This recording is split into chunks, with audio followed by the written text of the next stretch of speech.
দ্বিতীয় শ্রেষ্ঠ ফায়ার সৈনিক ওসিইউ মোহাম্মদ জুবায়ের আলী এবং শ্রেষ্ঠ মহিলা ফায়ার লেফটেন্যান্ট সামিয়া রহমান 55 পদাতিক ডিভিশন এবং সেই সাথে সেনাবাহিনীর শ্রেষ্ঠ ফায়ার ইনসিগনিয়া বিজয়ী সকলকে আমি আন্তরিক অভিনন্দন জানাচ্ছি।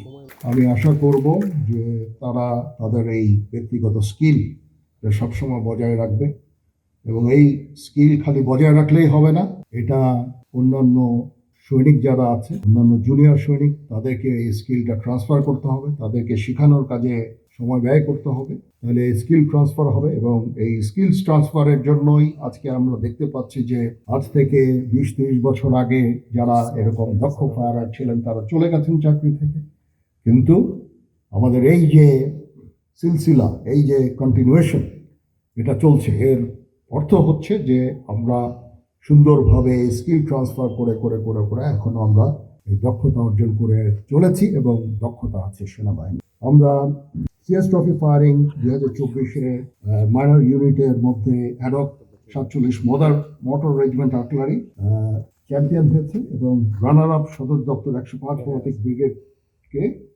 এবং মেজর ইউনিট সমূহের মধ্যে ফার্স্ট ইস্ট বেঙ্গল এবং রানার আপ হচ্ছে 29 ইস্ট বেঙ্গল রেজিমেন্ট এবং 6 জন শ্রেষ্ঠ ফায়ারারকে এই গৌরব অর্জন করার জন্য আমি অভিনন্দন জানাচ্ছি।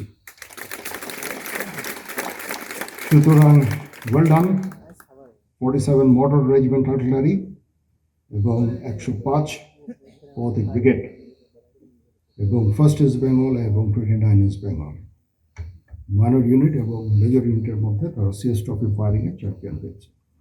এটা একটা বড় অর্জন, এই জন্য অভিনন্দন। আমরা বিভিন্ন কাজে ব্যস্ত আছি এখন, ইনেট টু সিভিল পাওয়ারের কাজে, দেশের শান্তি শৃঙ্খলা রক্ষার কাজে আমরা ব্যস্ত। দেশ ও জাতির জন্য এই কাজটা আমাদের করে যেতে হবে।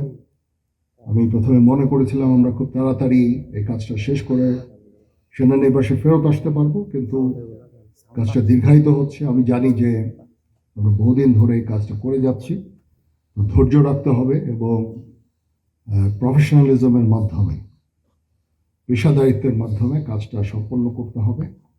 দেশ এবং জাতি তোমাদের এই এই সার্ভিসটা তাদের জন্য অত্যন্ত গুরুত্বপূর্ণ। সুতরাং দেশ এবং জাতির জন্য আমাদের কাজ করে যেতে হবে।